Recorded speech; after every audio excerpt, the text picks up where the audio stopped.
Good morning, and I want to welcome everyone to our latest, I don't even know which number it is, social media breakfast. 17, thank you. Who said that? Oh, thank you, Donna. Somebody's keeping track of things here. I want to introduce myself first. My name is Alex Poda. I'm the Managing Director with Untitled Design. And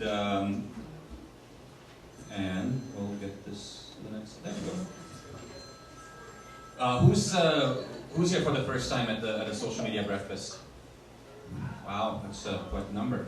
Well, welcome and thank you for coming down. Thank you for checking us out. Hopefully, you learned something. You have some fun, and yeah, and let's get going. So I would like to first of all thank our sponsors, Melrose Cafe and Bar, for providing this awesome venue. Thank you so much. It's really nice to be able to move through multiple locations, and that way we can get more people engaged. Sometimes we have it in more of suburban areas. Now we have it closer to downtown. So thank you. I also want to thank YYC Mortgage Guy, the Service Credit Union, Mark, for sponsoring the food today. Thank you so much. It really makes a world of difference for us. And also want to thank those working in the background to make this event happen. Genome Alberta, Untitled Design, and MarketWire Systems for promoting and pushing this event out to everybody. So, sorry, I didn't know that I forgot that there was a slide for you, Mark. You want to wave again? Thank you. So for those of you that haven't had the pleasure of attending a social media breakfast yet, the whole intent behind SMB is we want to provide a platform where to discuss, to network and discuss use of social media in a business and non-profit environments. We're trying to we always want to keep the events free. That's why we always look for sponsors for both venue and food. And really, ultimately, we want to build a community around the use of social media in a business environment. And the whole setup, the way we set up the event is you hear me talk, do some few boring bits at the beginning, just talking about stuff. In the meanwhile, we of course invite you to network and talk and chat amongst yourselves. Also, this is not one of those events where you have to pay attention and what's Alice going to say next, because really it's not going to be that interesting. So feel free to tweet and text and all that stuff. That's the whole idea. It's a social event about social networking and social media. And afterwards, once we have a speaker, and after the speaker, we invite you to stick around and network and chat and ask questions, either from myself or from anyone else, any of the speakers or speaker, or really any questions about social media. I introduced myself. My name is Alex. I'm here up front. I'm comfortably speaking to you. But we have a whole committee in the back making this event a reality, right? So I want to. Here you can see who they are. I'm not going to list them off there throughout the room. You've ran into them. You spoke with them. So I want to thank also my SMB committee for making everything behind the scenes possible, so I don't look like a total tool when I'm up here. We're always looking for a new location. If there is a venue, if you know of a venue that would be that could accommodate us, please either talk to myself or John Bardos or Donna McTaggart in the back. Also, we always look for sponsors to make the breakfast, to keep the breakfast free. If you're interested or know somebody who would be interested in sponsoring the breakfast, the cost is about $300 to $350 per event. And just please talk to me, or you can contact SMByyc on Twitter. And we of course, if there's a specific topic or a specific subject that you would like to discuss, or you would like to speak at an event at our events, we always welcome new speakers. Just please contact Chet 12 on Twitter, or again, come talk to me or John Bardos. Actually, John, do you just want to just say hi just so that everybody, I think everybody knows you anyways. We have a Twitter handle. I'm going to take a step back here. Who doesn't have a Twitter account? No, okay, now she admitted to it. Now who won't admit to it?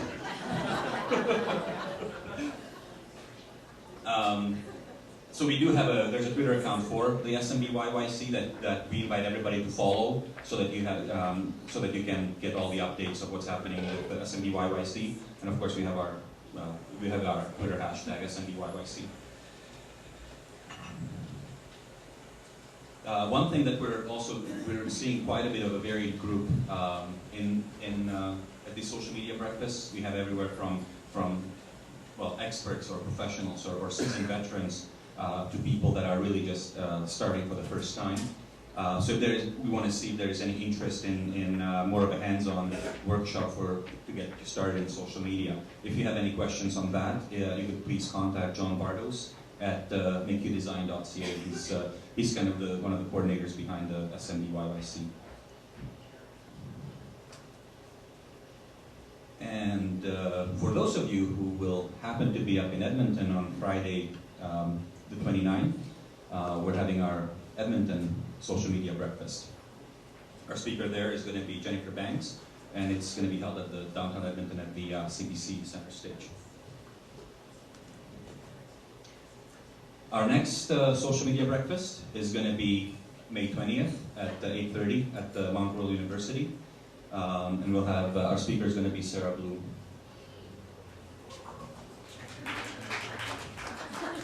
I take it you're Sarah? No, I'm not. Oh, sorry. You just gave me, I just got that look like, oh, yeah, thank you for clapping. Oh, awesome, okay.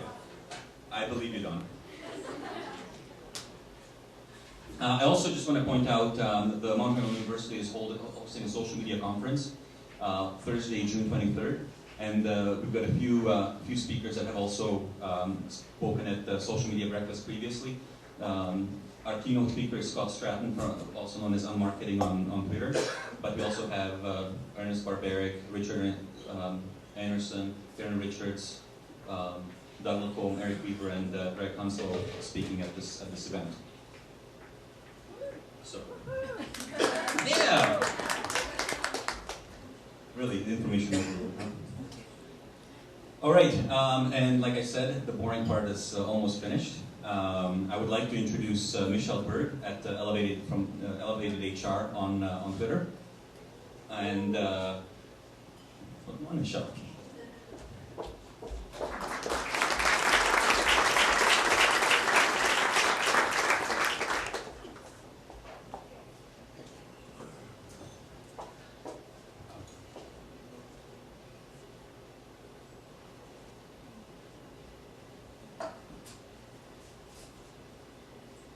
I just got a Mac, and now I'm totally PC stupid.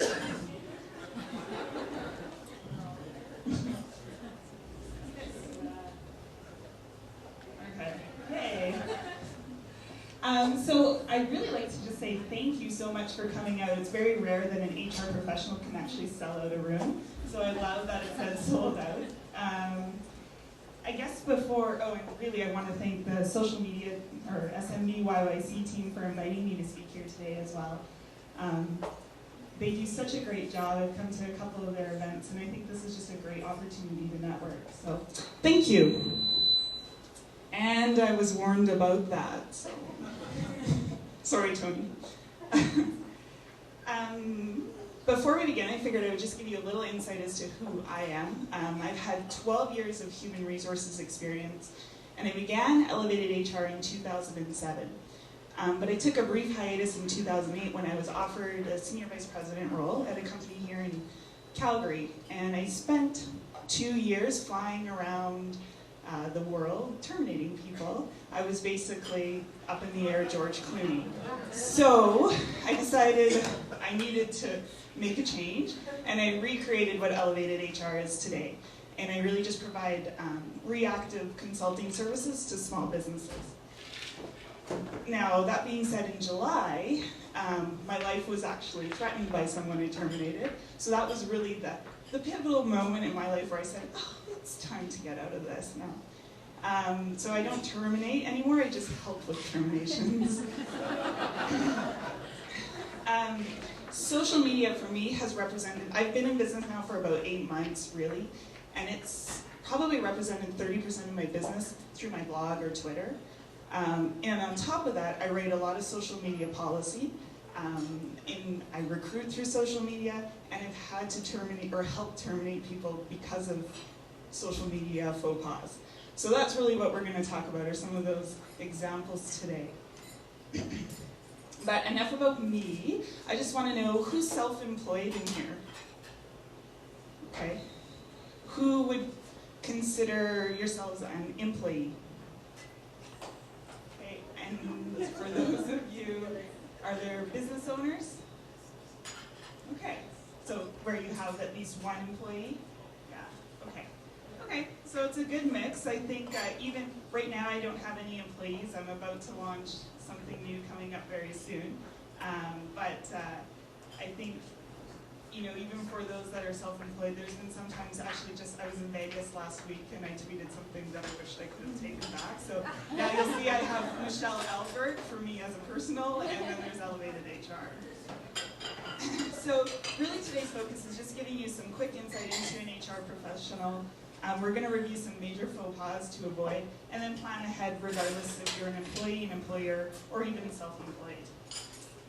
But I wouldn't be a good HR professional if I didn't have a disclaimer first. So first of all, most of the stories I'm about to tell are based on facts. At least I think they are. They're my facts anyways. I'm going to apologize in advance. You may be in, I hope not, but you may be one of these examples I'm about to share. And finally, all opinions are mine and mine alone, so let's just leave it at that.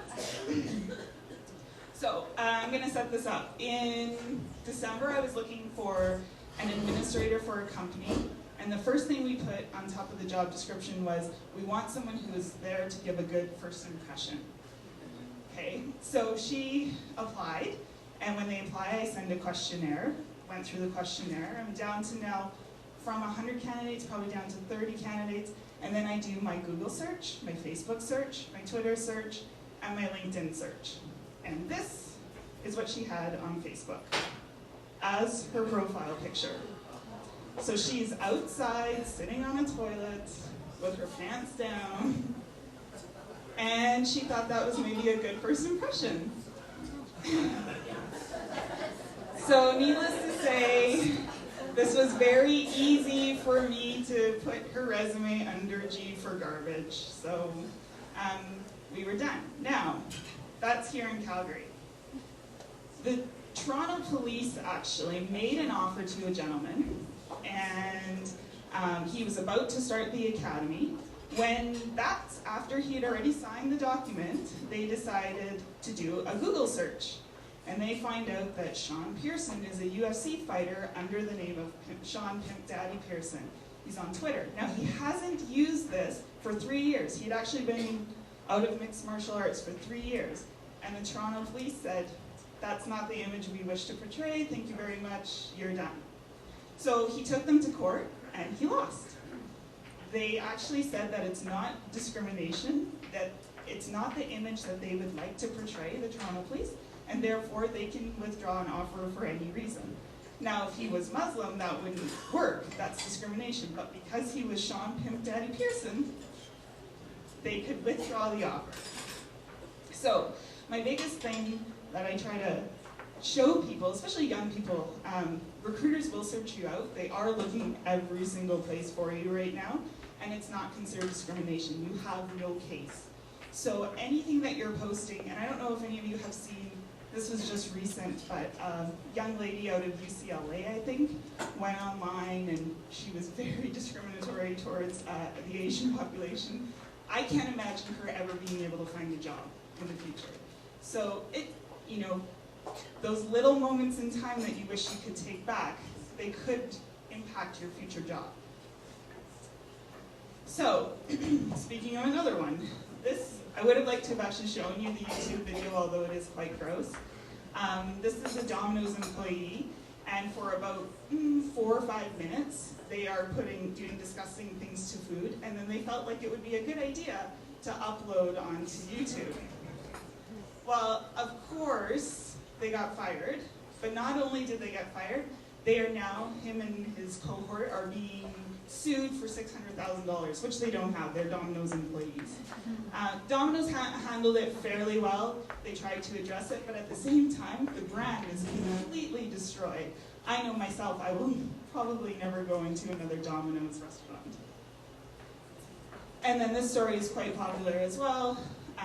John Galliano, the main fashion designer, said some things that got YouTubed anti-Semitic, and he's done, and he should be. Now, they're going back and forth, they're suing each other, I think, right now, but the amount of damage that it's done to the brand is pretty incredible. So, what's the lesson there? Damage the brand, and be prepared to lose more than just your job. You could be sued as well.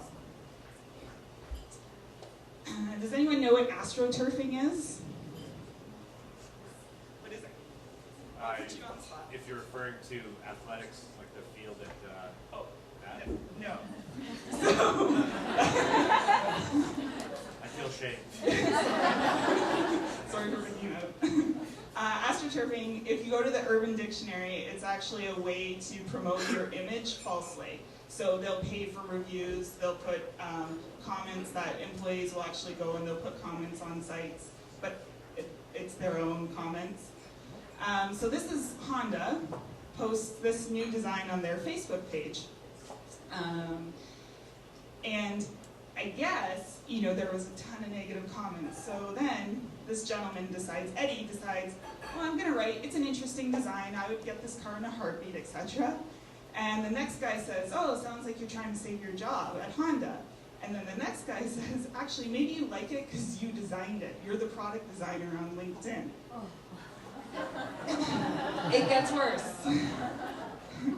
So Honda actually has a social media policy that they've put in place that says anything like this, that negative comments need to be handled by a communications person. Don't try to hide behind anything, we'll handle it. Just let us know if you see something like this. So they let him go, because it's in the policy. Well, Honda's biggest mistake is, and as most of you know, social media, it's not new, but it's new, especially from the HR world. When they let him go, he came back and said, well, nobody told us about the policy. And it's true. They decided that they wrote it, but they shelved it. It never got up on a portal, it never got up anywhere that any of their employees actually knew anything about the policy, so they're still back and forth. That's where this case is currently standing.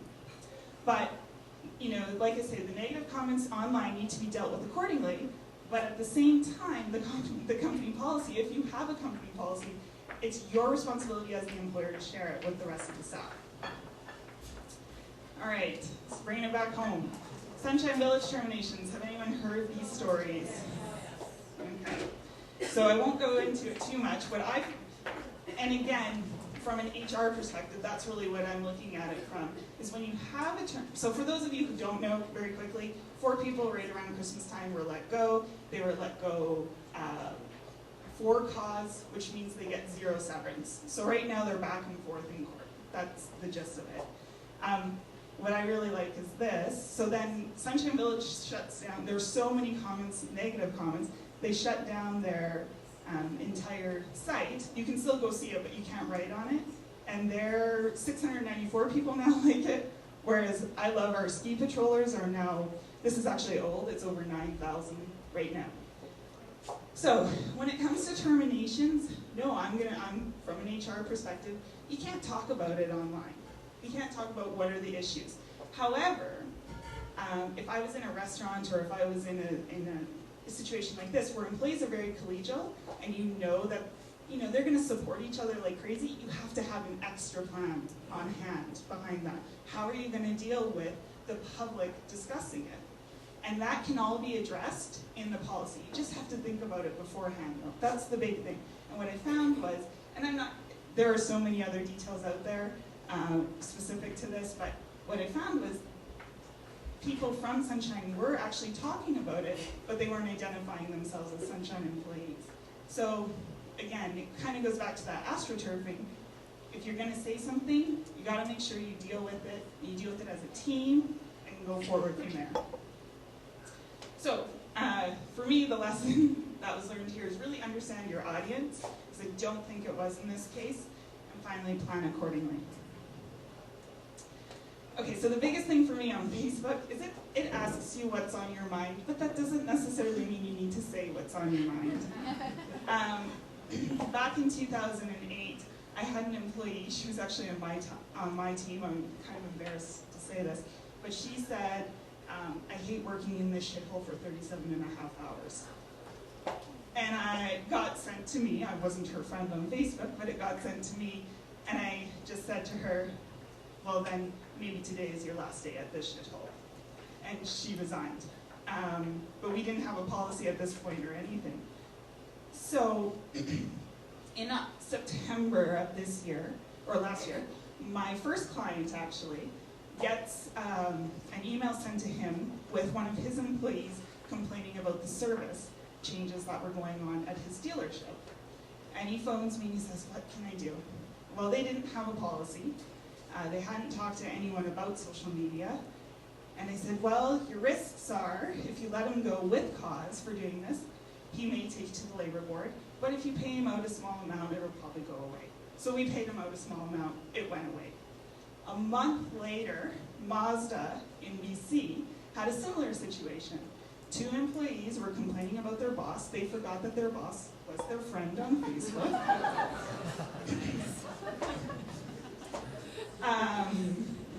And then, so the boss, obviously, very upset, decides to fire them with cause. Well, they take them to the labor board, and BC is very employee friendly, but the labor board upholds the firing for cause. So now across Canada, if there is something negative that you say about your employer online, an employer has the right to terminate you now. In Canada.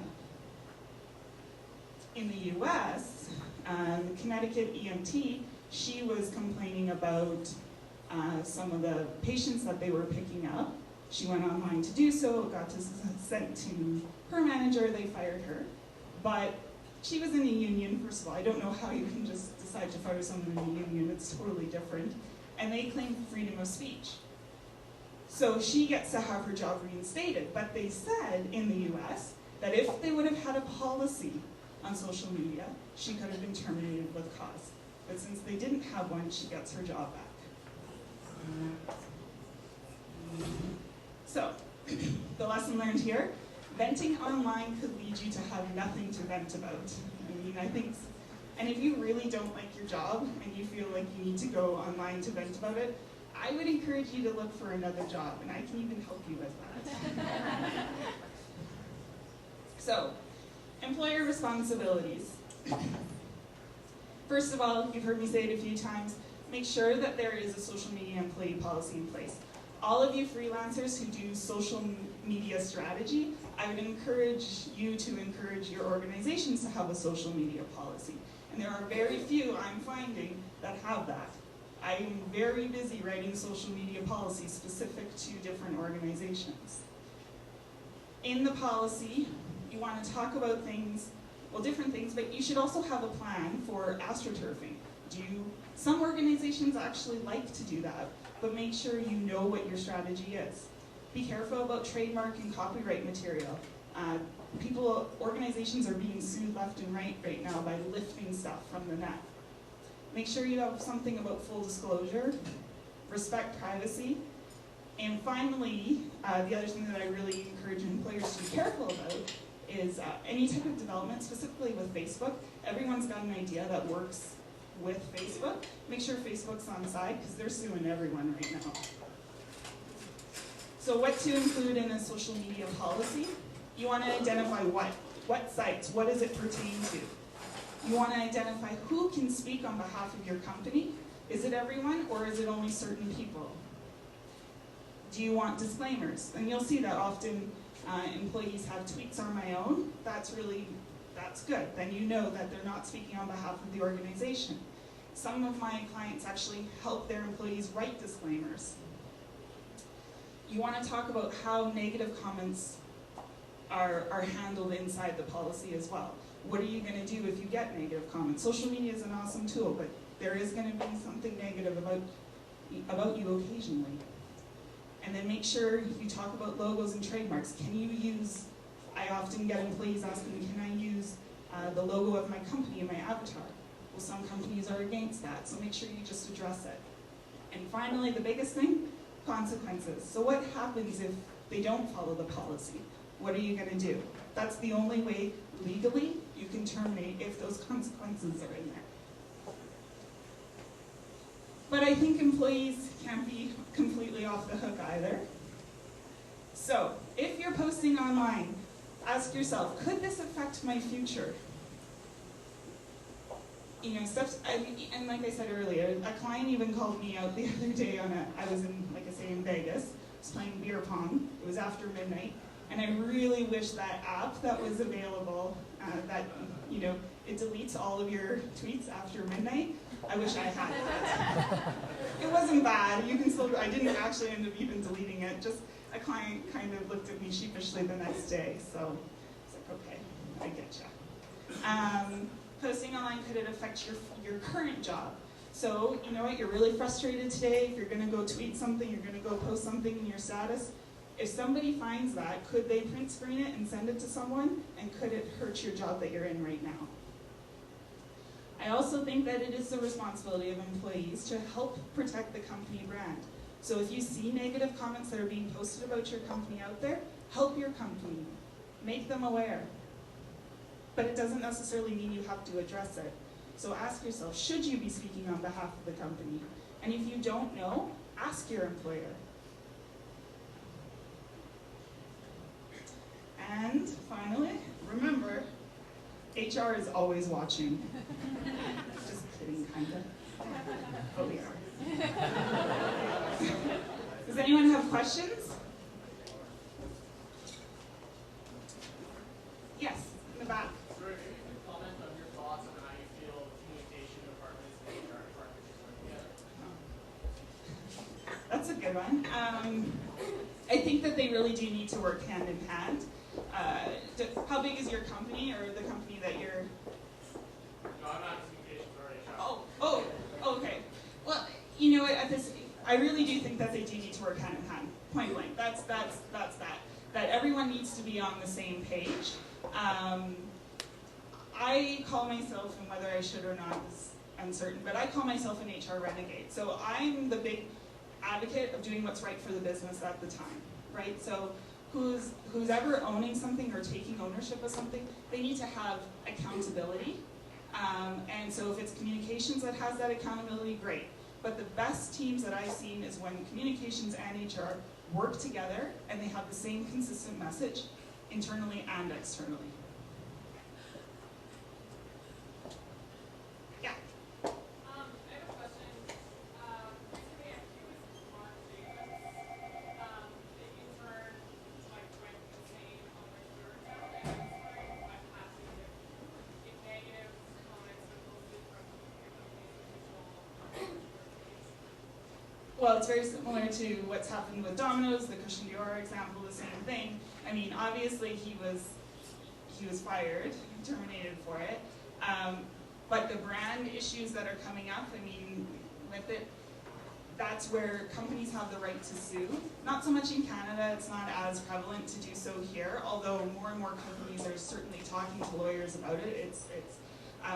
The safeguards, though, it all comes back down to your recruiting. And there was a term last week that I heard, and maybe you all know it, but you can't necessarily, an intern that you don't pay to tweet for you, is that the smartest thing that you should leave the hands of your entire brand to? You know, that's just recruiting, and that starts from business decisions. It doesn't really, you know, and making sure that the right person you have in there is doing what you want them to be doing. Tone, all those things can be communicated in a policy, and then you've got to make sure you've got the right person in the right seat. But that's where a social media expert can help you. Yeah, I have a question about, and I can't remember the case, but it was in the States, a boyfriend was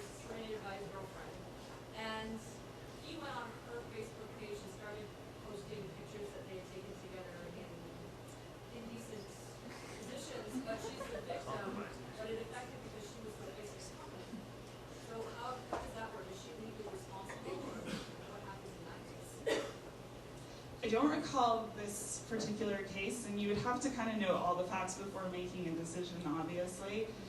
But it is tough, definitely. There is, you know, again, it comes back to, it can affect you. So whether or not it affects her in this job, it might affect her in a future job, right? So, but that, I don't know, don't get into bed with crazy people, I guess.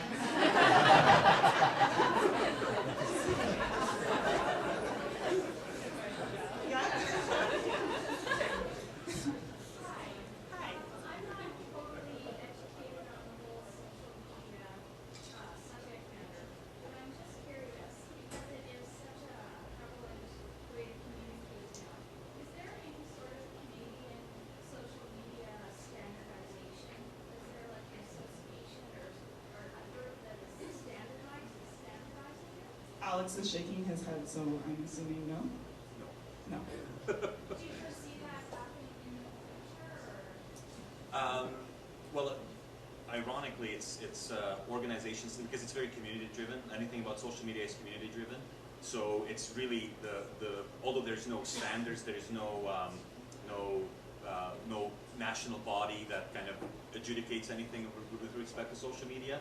There is certain standards or certain conventions that users and practitioners of social media adhere to, right?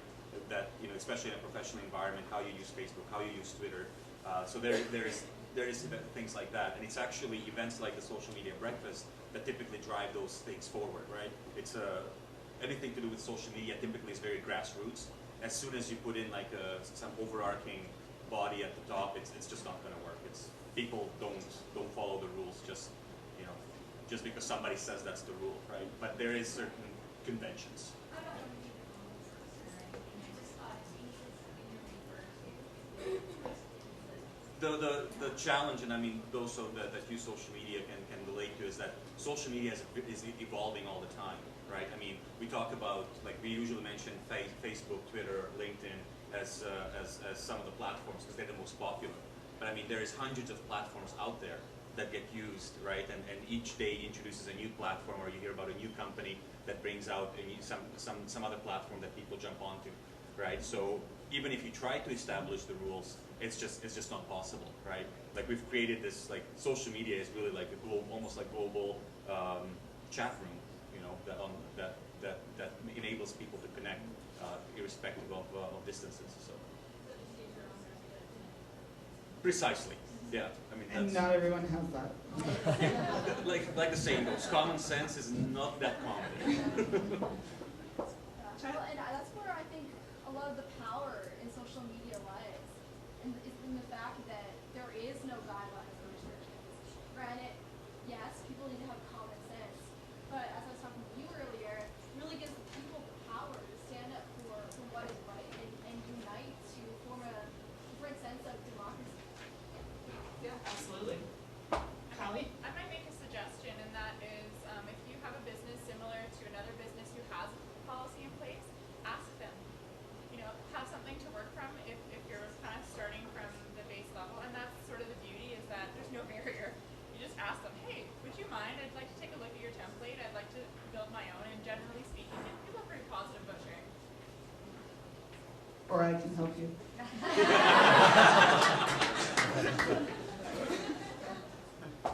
Anything else?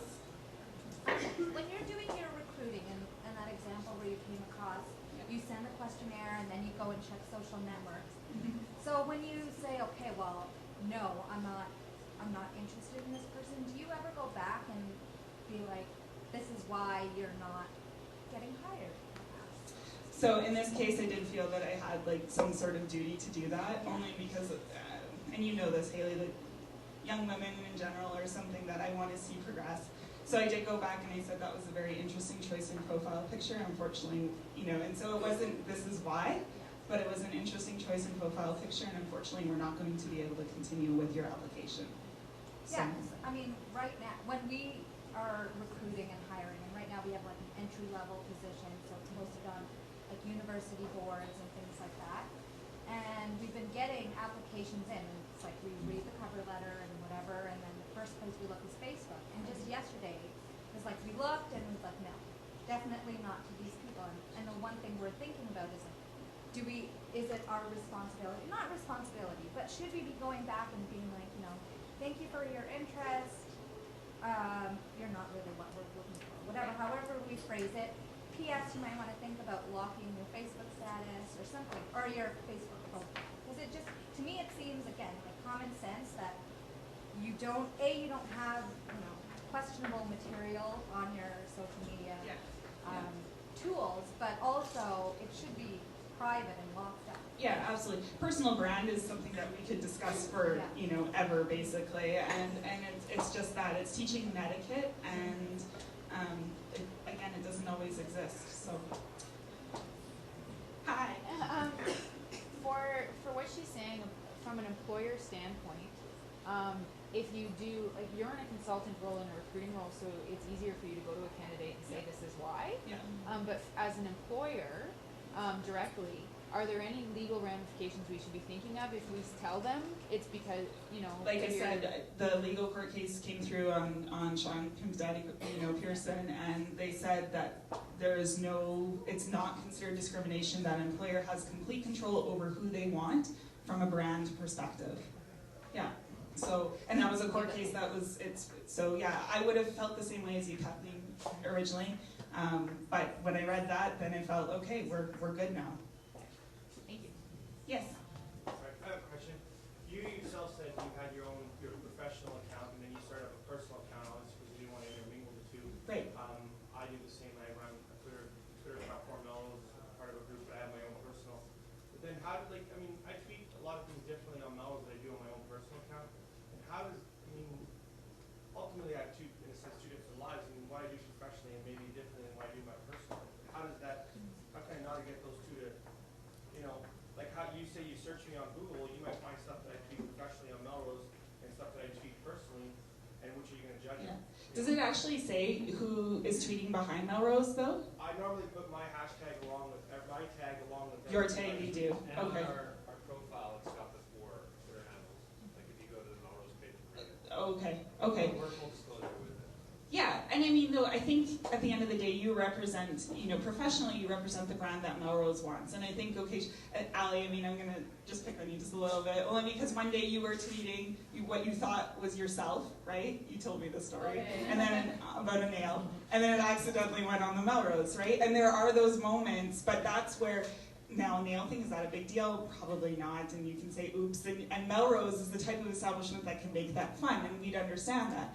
The thing is about you, I would probably look for your name, specifically if I was recruiting for you. But again, you know, depending on the job that you're applying for, that might work. You know, maybe not a corporate job, you know, it really depends on the type of person that they're looking for. So when I look at tweets, again, a woman that ends up dropping the F-bomb every time or decides, you know, that's what I'm looking for, you know, if they're funny and quirky and that's the environment that they're going in, that doesn't scare me as a recruiter. But what does is first impression scares me, and, you know, what is it that you want the world to know about you, basically? And if you're okay with, you know, talking about what you did last night explicitly, I might not be okay with that. But there might be another job out there for you.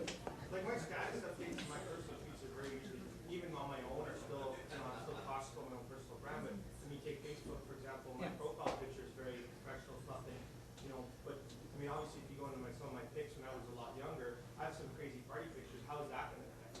Well, and that's one of the things that we warn people about all the time. You know, untag yourself, that kind of a thing. That's a big one that I really recommend. And I've had to do the same, you know. So that's the best advice I can give. Yes? If a particular individual in your organization is highly tied in with the brand, how do you, like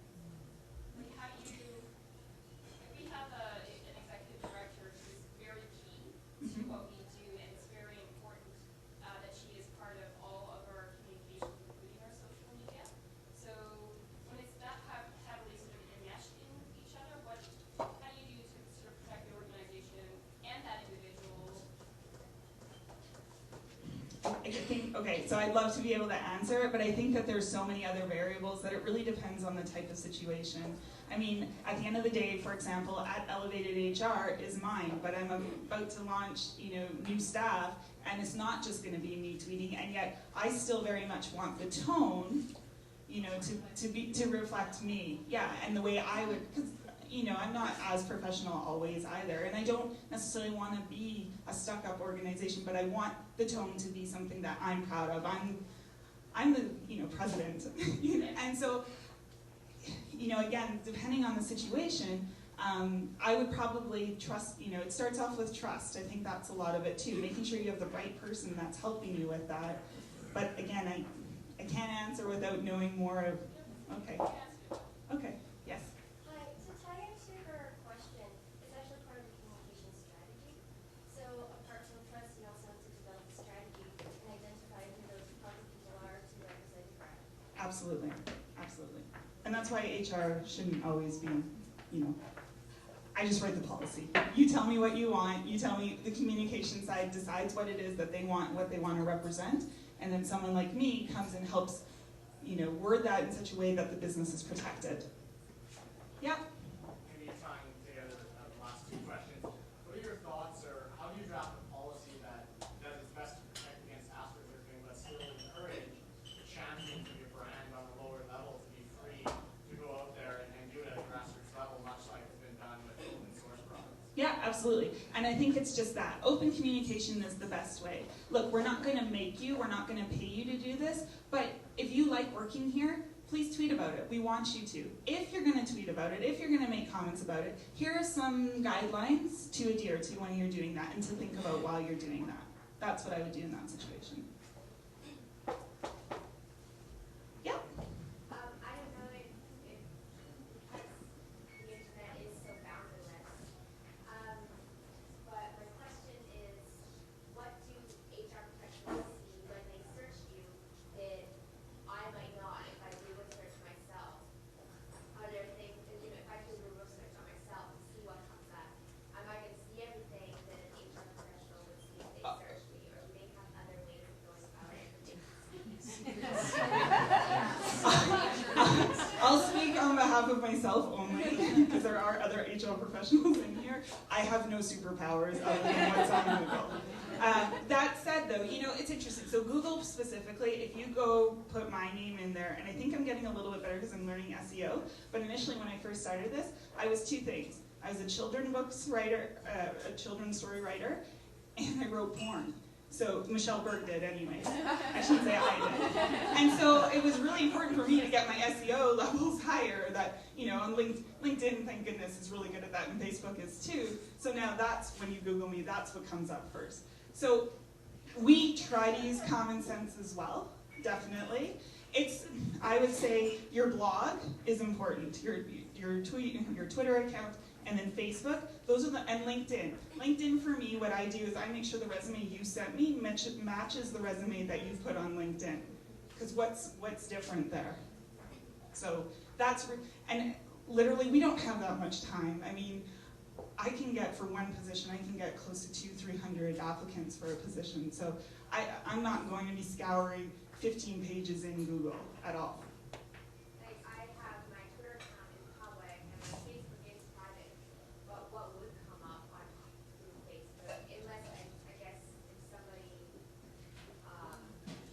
sends something that I posted on Facebook to someone, but other than that. Literally, so when I do a Facebook search, I'm just really looking in that top search, I type in your name, your picture pops up, and then if it's not locked down, then I can go through all those other pictures. So I just encourage your Facebook page, lock it down so that I can see you, that's fine.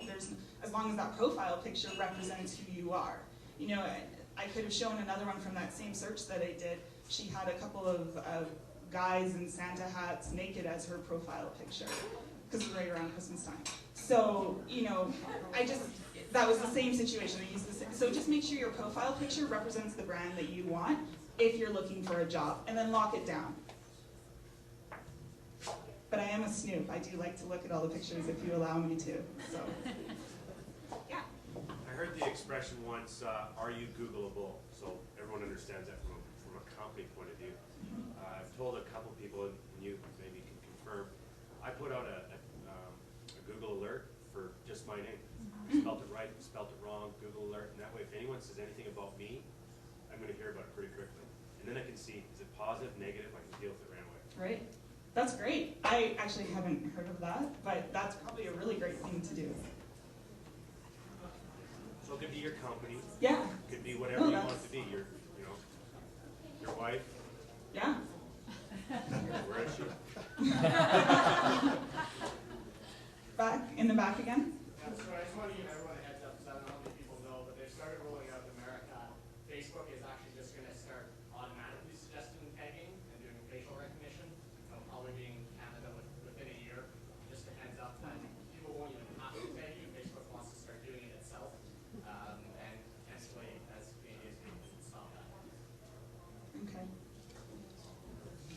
Yes? I just have a question about Google, if you know the answer. If you search yourself and something comes up about you that wasn't written by you or was written by somebody else, is it going to let you come to the message or you can contact Google and say you Not really, because it's Google just pulls it based on it's just an algorithm, so it's somewhere out there, right? That's the exactly. Yeah. You can get the source person to take it down. You can request from Google to re-index it when it's open to the phone. Yep. I heard of a service called Reputation Defender. Use reputationdefender.com. And I think they both offer both the reactive and proactive services to protect your reputation online. Reputation Defender. Repu.com? I think it's .com, but if you search it, Interesting. or something, Okay. Anything else? Yes. Some people accept orders suggesting that resumes are kind of becoming obsolete with social media and blogs and that. Is that being part of your work at all? Yeah, I finally just got my first video resume, and I swear I so wanted to meet that person right off the top. It was so easy for me to feel engaged with that person, so I certainly see it as the future, and I really hope that that's the way it goes. It makes actually everything easier from a recruiting standpoint, and I mean, it's a piece of paper, and I will tell you this, people today still cannot write a resume at all.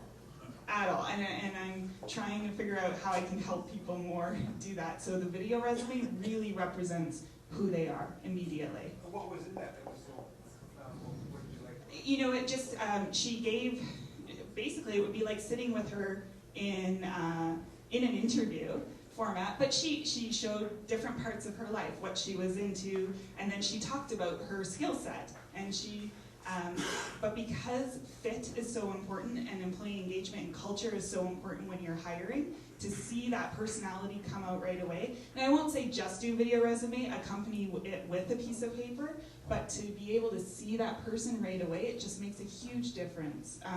And like I say, yeah, she just really showed who she was, her personal brand instantly. Yeah. Have you seen any with infographics attached to them? I've seen one where they use infographics to basically explain what they've talked about, and also maybe QR codes attached to their resumes that take you to maybe it is their Twitter feed or their Yeah, and I'm actually a huge fan too of Connect With Me, and I like the resumes that actually put, you know, this is my Twitter, so I'm not hiding anything here, come see me right away, and they really get their personal brand. But yeah, and even with, is it iMovie? I mean, the way people can throw in the infographics, they can do things different, they can put everything in their resume right there, and then they go fade into them. That's what this resume video, or this video resume was. That's like something you probably, if you did a slide deck as well, Yes. you showed a slide deck. Yeah, absolutely. Slide deck. Yeah, all of that stuff. Just, you know, this is a great time. The economy's heating up again to look for jobs.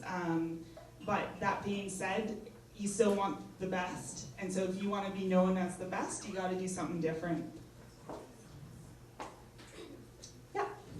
So how do you talk about personal brand versus, company brand.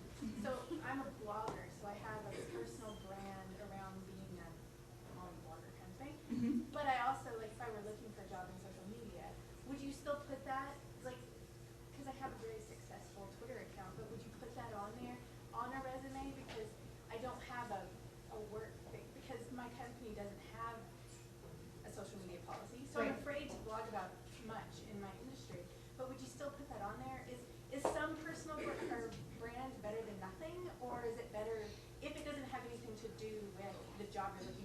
Well, it depends what you're applying for, right? Because, essentially I'm a big proponent of being authentic. So when you go out and you find a job that actually suits who you are personally as well as professionally, right? So again, I struggle with the I don't know. Yeah, let's even take Sean Pearson, the UFC fighter, who now, he was a pimp daddy, he was, pimp and hose, basically, and now he's deciding to be a police officer. It just doesn't, so if that's your future aspirational job, maybe choose something different now. But at the same time, if you're blogging about things and you're passionate about things, find that in a job too. Right. Yeah, so that's... So if you look at a Twitter account and it's not, the tweets aren't about the position you're hiring at, but they're positive and on topic and not negative and not posting naked party pictures. Right. It doesn't hurt. No, not at all. And in fact shows me how you would fit into a culture. Okay. Yeah. Yeah. I was just curious of what your take on public putting out there if you're part of a specific political party or if you're working on campaigns and stuff like that. If you're an HR person and you search that and that comes up and it's very clear, how do you do that? Would you base judgment on that? To me, that's discrimination. That's where that fine line, because you cannot not hire someone based on political affiliation at all. If you are, but I will say this, recruiters still have biases. So, and they don't have to disclose why they're not choosing you. So I think, have political pride and all of those other things. Maybe just don't be a zealot if you're looking for a job at that time, right? Like right around that period. It's I'm just being honest. We still have our own reasons to not choose you, and that's that. So it's tough though. All right. Well, thank you so much, and I'll turn it back to Alex then.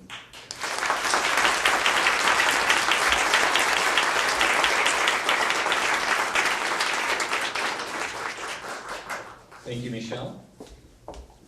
And for those of you that are following the tweets that are kind of flying around the room, we've got a little bit of a contest going on, courtesy of YYC Mortgage Guy.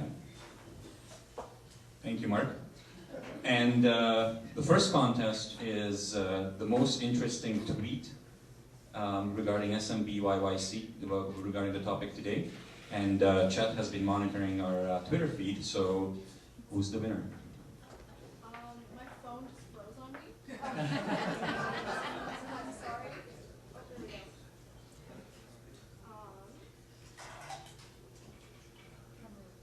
Drum roll.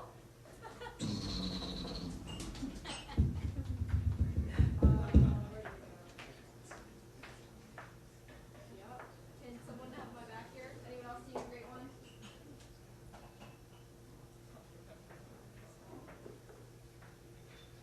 So the drum roll was followed by chirp, chirp.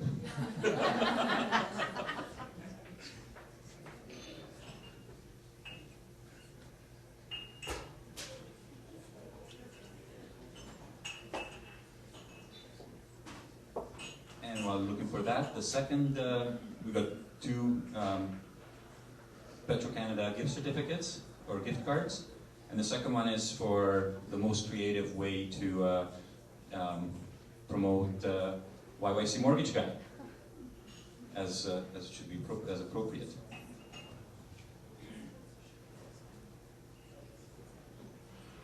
All right, somebody just yell a name out at this point. I can see there's a lot of people searching. One for Hillside Mike. All right, Hillside Mike, come on up.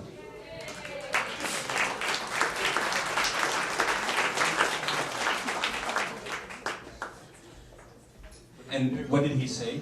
What did he do? He said, came for the breakfast, and a social media chat broke out thanks to YYC Mortgage. Thank you, Mike, and thank you, YYC Mortgage Guy.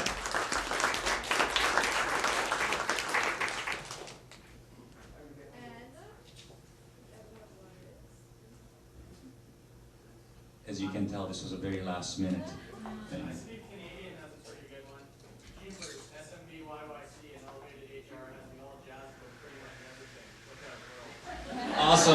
That's the winner.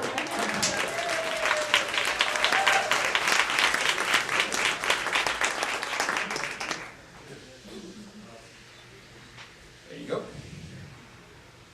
All right, that's all from me and from us. Thank you to Melrose Place, to Melrose again, and to Mark, YYC Mortgage Guy, and Michelle from Elevated HR. And please stick around, socialize, chat. If you have any questions for me, for Michelle, for John, for any of us, please come and talk to us. And and there's still sandwiches left in the back, so please, the food is awesome. Take advantage of that. All right, thank you, and we'll hope to see you next month. Oh. Mount Royal has a contest on right now over Twitter with the hashtag SMByyc to win a ticket to our conference. Oh, excellent. Yeah. Is there any details on that, or is that? If you look for it, we can send it out again. Just follow Mount Royal RT the tweet, and we'll choose a winner later to win a ticket to our conference June 23rd. Excellent. Yeah. Thank you. At our Twitter account. Yeah, we'll post it on the SMByyc account. All right, thank you again, and we hope to see you next month at Montreal University.